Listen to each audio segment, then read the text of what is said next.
In a microwave-safe bowl, thinly sliced onions meet a drizzle of oil, a pinch of salt, and a whisper of sugar.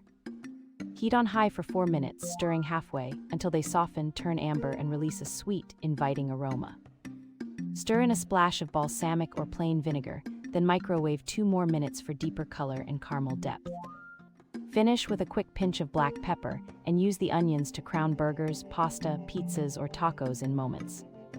This hack saves stove time, heightens sweetness, and invites viewers to try it tonight and share their results.